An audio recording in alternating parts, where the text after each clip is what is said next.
Thank you for joining us on Moturd. Today is the end of an era. It is my last day with the Honda CBR F4i.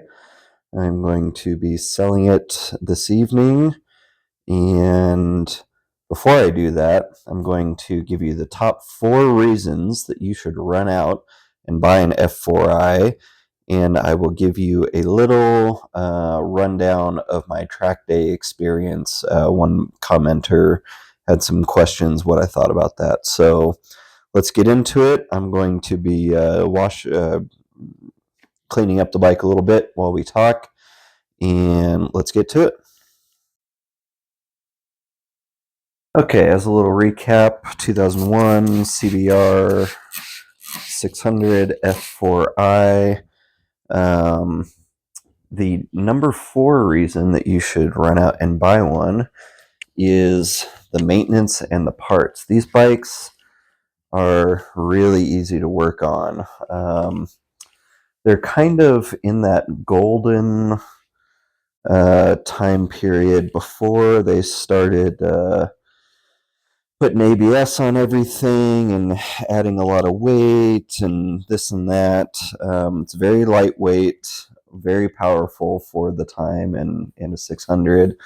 And yeah, the maintenance on it, I'm not a professional. I definitely consider myself a hobbyist in terms of maintenance, but as you've seen with the other videos, even I was able to get down there, check the valves, do a little adjustment.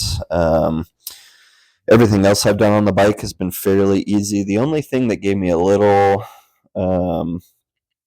issue was adding the gear indicator. It is a little difficult to get way down in here, actually more forward than that, to the speedo sensor that you have to connect to get the gear indicator to work right. So that was the only thing that actually gave me some issues. I actually didn't feel like the manual cam chain tensioner was all that hard. There's videos on that as well. And the parts to go along with maintenance. Parts are actually still fairly easy to find for these. They're not crazy expensive. I have heard that fuel pumps are pretty pricey these days, but that seems to be pretty much any older motorcycle. A fuel pump is like the number one thing that people actually need to replace. It goes bad on them, and they're never cheap. So besides, an example like that, parts are pretty available, pretty easy to find. I've used Cycle Gear, I've used eBay, I've used Partzilla.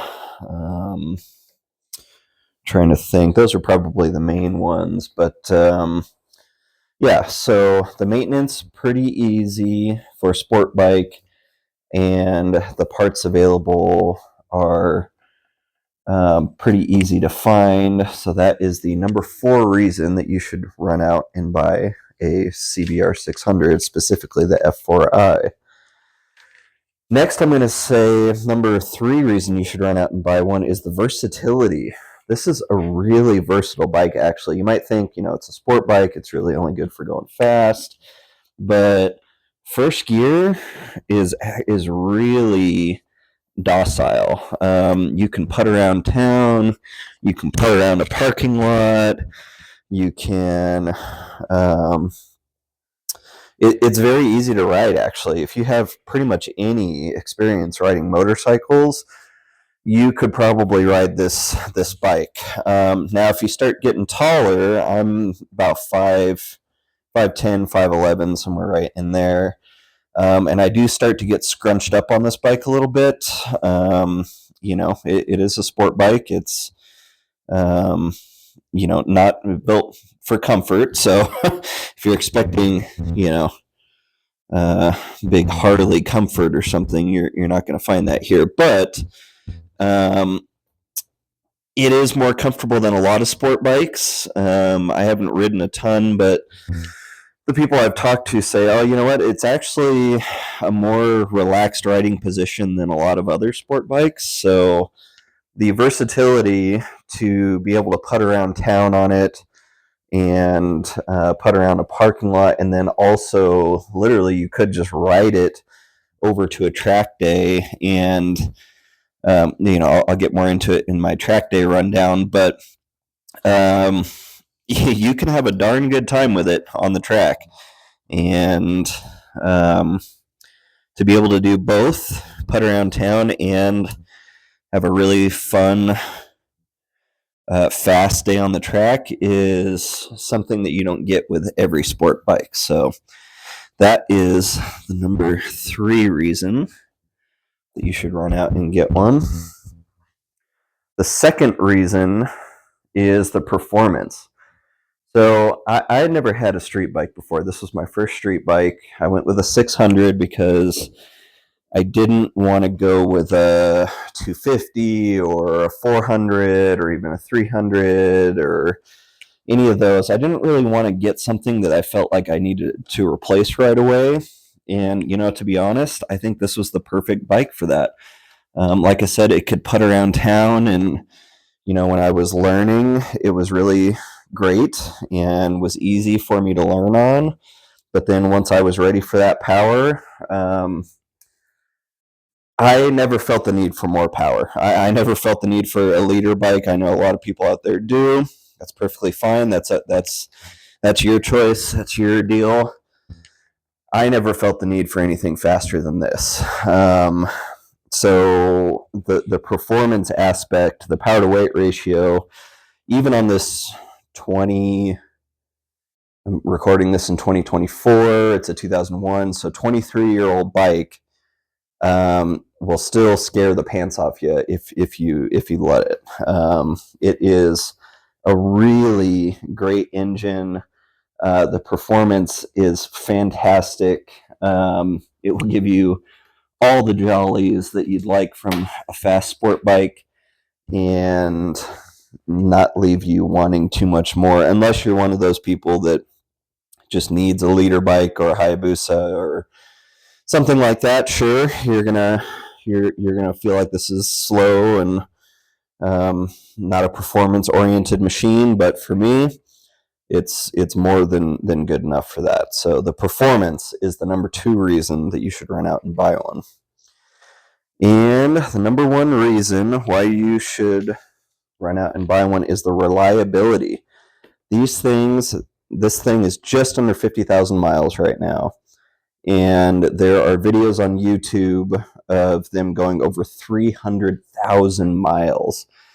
If you take care of these bikes and you keep up on preventative maintenance, they will literally go forever and never let you down. This bike has never left me stranded or had any issue that wasn't easily fixed or something that I might have inadvertently caused. They are just darn reliable, and you don't always get that with a sport bike. That's not always part of the deal when you get a sport bike. So the reliability is the number 1 reason why you should go out and get one of these bikes right now, because they will never let you down. They will always be ready to go, and if you take care of them, man, you could have this bike for a very, very, very, very, very long time. So those are the top 4 reasons you should go out and buy an F4i right now. And let me gather my thoughts, and then I'll talk about the track day experience. Okay, so the track day. I went to Thunder Hill with my very good friend Xander, and Xander was, I was in group B minus. We went through Carter's at the track service. I was in B minus group. Xander was in B plus group. And so we did get to ride together for once or twice, or maybe a little bit more around the track, but we were not in the same group. To be perfectly honest, the track day scared the pants off me. The first lap around that track, man, I was I've never been that scared on a motorcycle before, honestly. One, I didn't have earplugs in on those first couple laps either. Highly, highly, highly recommend the earplugs because it does get very loud out there. Once I had earplugs in and could focus a little bit more on the riding and not so much on the people, even in B minus, people were blowing past me like I was standing still, at least the first few times. Once I started to get a little bit more comfortable, I was able to focus on technique a little bit more. Even still, I just went into it with a purely, this is just for fun kind of thing. There were people trying to give me tips and saying, oh, you got to do this, you got to do that. And I was just along for the ride at that point. So it was a great experience. I do recommend it to everybody, even if you're super duper slow or just starting. I might not go when you're just starting, like very, very new to it, but once you get a little bit more comfortable on the motorcycle and you're ready to test your skills a little bit more, I do recommend it, even if you're going to get the pants scared off you like I did. It does teach you a lot about, well, one, it teaches you where your faults are in your motorcycle riding. I found it very hard to slide back on the seat. I wanted to be really bunched up next to the tank, which is not really what you want to do for track day riding. It will teach you how to handle the weight of a street bike. So I had always been a dirt bike rider for my whole life, at least since I was about 12. I think we got our first dirt bikes. And I was used to dirt biking and pretty proficient at it. I went through a period where I didn't have one for a long time, apartment living, things like that. And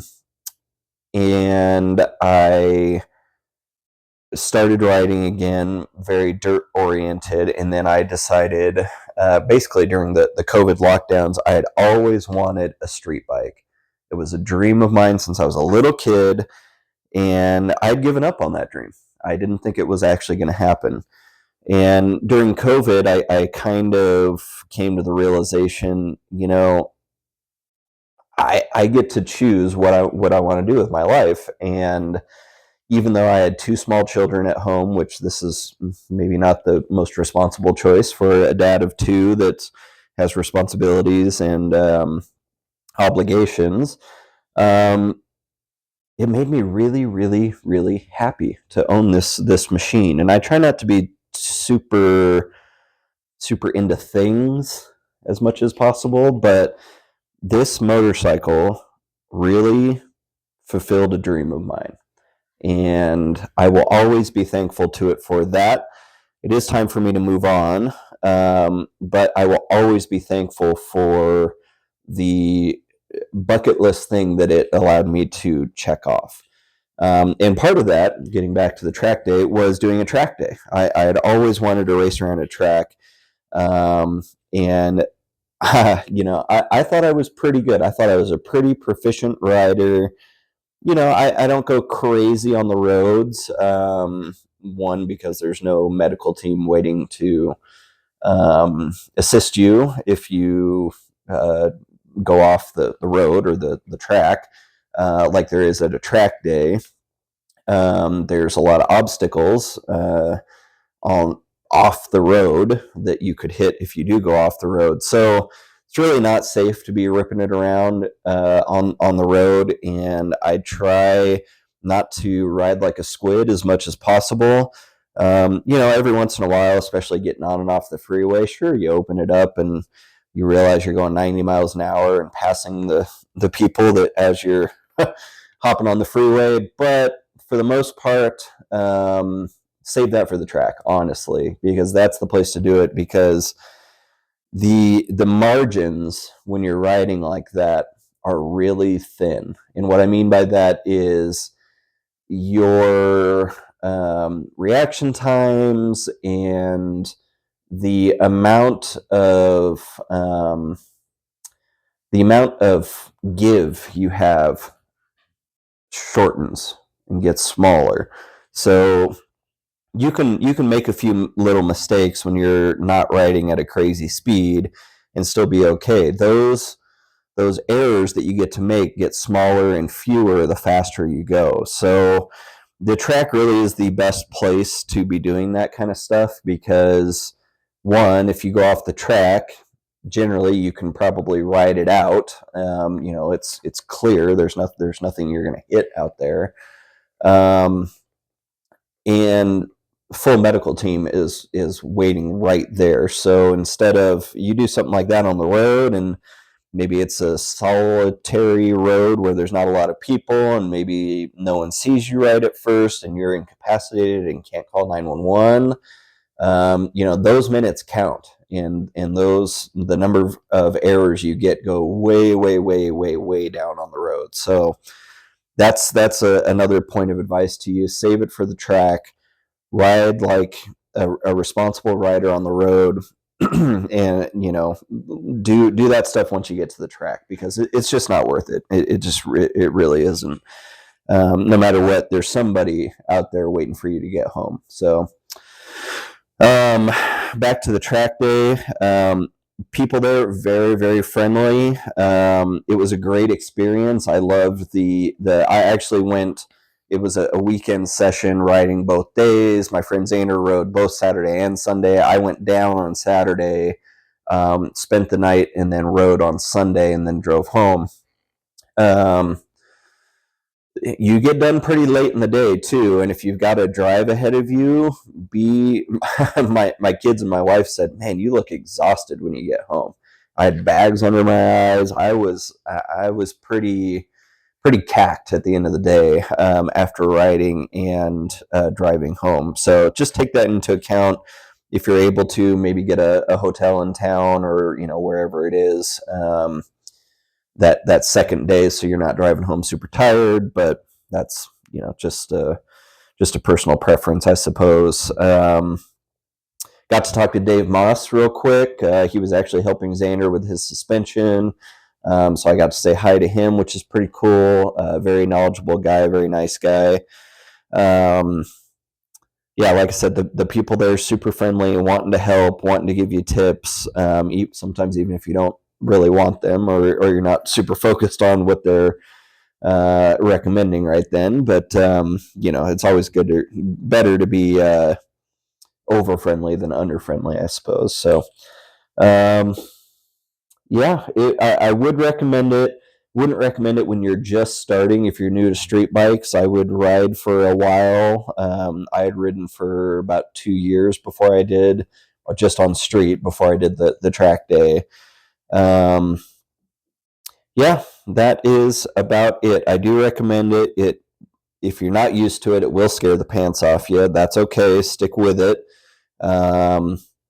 And just focus on what you can learn. Don't worry about what everybody else is doing, or how fast they're going, or this and that. Just focus on what you want to learn. And a big thing of what I learned is how to really control a heavy motorcycle at high speeds, because it does get a little bit different than, well, especially a dirt bike, which are generally much, much lighter, unless you're like an adventure bike or something, which I wouldn't really call a dirt bike. But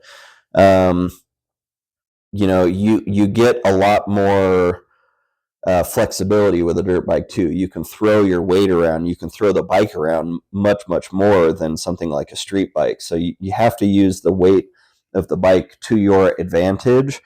And going on a track really helps you with that, because you're not focused on traffic. You're not focused on maybe a pedestrian walking in front of you, or a dog that's off leash over there, or the million other things you got to think about while you're on the road.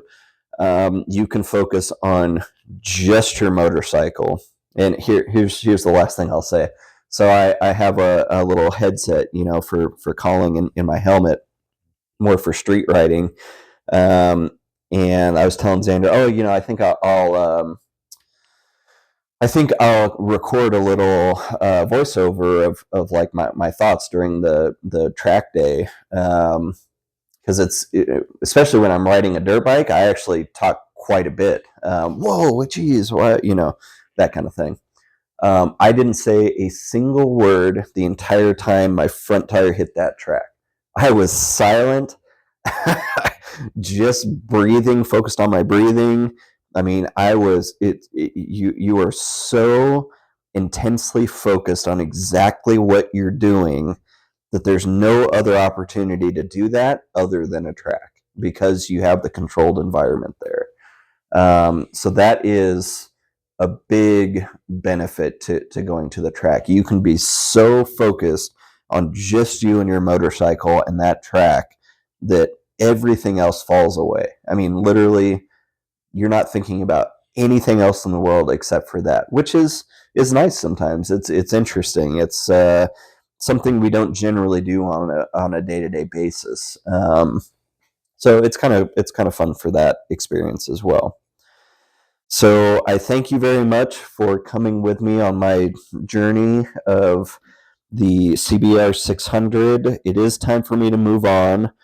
Maybe if I had some extra room around here, I would keep this, but my focus going forward is going to be turning the WR 450 into the lightweight adventure bike, kind of ultimate do-it-all motorcycle. And I think I can actually do it.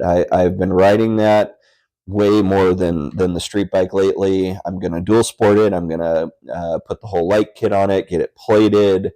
I have some racks for the back that I think will work. I'm going to turn that thing into kind of the best of all worlds, I think. Very light. It's very stable on the road. I will tell you, I did do a little jaunt on the road, got up to 62 in third gear. So I think it will actually handle the road fairly well. Not that I'm going to be doing a ton of that, but yeah, it's going to be pretty sweet. So that is where my attention is turning. I'm going to go ahead and sell this, use some of the money to buy some parts that I've been wanting to get for the WR. And I told the person who's buying this, hit me up first when you sell it, because I would love to own an F4i again someday. I couldn't have asked for a better bike, and it does make me a little sad to get rid of it, but I'm ready for somebody else to take it on and treat it well and have some of the same experiences I got to have on it. So thank you for joining me on this journey. Stay tuned for more, and we'll see you next time. Thanks for watching.